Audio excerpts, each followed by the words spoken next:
બનાસકાંઠા જિલ્લાના થરાદના આભેપુરા ગામમાં મોડી રાત્રે તસ્કરોએ 3 સ્થળોએ ચોરી કરતા સ્થાનિક રહીશોમાં ફફડાટ ફેલાયો છે। તસ્કરોએ શિવ મંદિરની દાનપેટી ઉઠાવી લીધી અને તેને તોડી અન્ય જગ્યાએ ફેંકી ફરાર થઈ ગયા હતા। આ ઉપરાંત ઢીમા 3 રસ્તા પાસે આવેલી 2 દુકાનોમાં પણ ચોરી કરી હતી।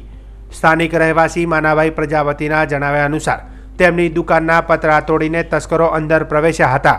દુકાનમાંથી કાજુ બદામ તેલનો ડબ્બો અને રોકડ રકમની ચોરી કરી હતી। બાજુમાં આવેલા પાર્લરમાં પણ તસ્કરો પતરા તોડી પ્રવેશ કર્યો હતો અને સામાન તેમજ રોકડ રકમની ચોરી કરી હતી। ઘટનાની જાણ થરાદ પોલીસને કરાતા ઘટના સ્થળે પોલીસ પહોંચી હતી અને તપાસ શરૂ કરી હતી। મંદિરમાં લાગેલા સીસીટીવી કેમેરામાં ચોરી કરતો એક અજાણ્યો શખ્સ કેદ થયો છે અને દુકાનદારે પોલીસ ફરિયાદ નોંધાવવાની કાર્યવાહી શરૂ કરી છે।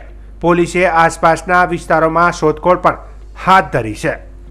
મારું નામ પ્રજાપતિ મોનાભાઈ હેમજીભાઈ, ગામ આભેપુરા। રાત્રે અમારા ગામમાં રાત્રે 1:30 આસપાસમાં કોઈ અજાણ્યા ઈસમો ચોરી કરવાના ઈરાદે આવ્યા। પહેલાં શિવ મંદિરે આવી અને મંદિરની જાળી ખોલી અંદરથી દાનપેટી લઈ ગયેલ છે। ત્યાંથી પછી અમારી દુકાન ધીમા રોડ ઉપર આવેલ છે ભરત કરિયાણા સ્ટોર, એને દુકાન ઉપર ચડી અને પતરા તોડ્યા છે।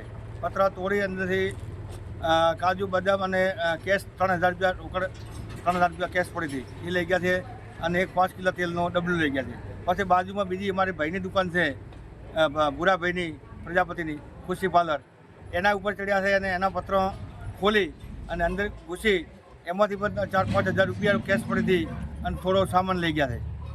તો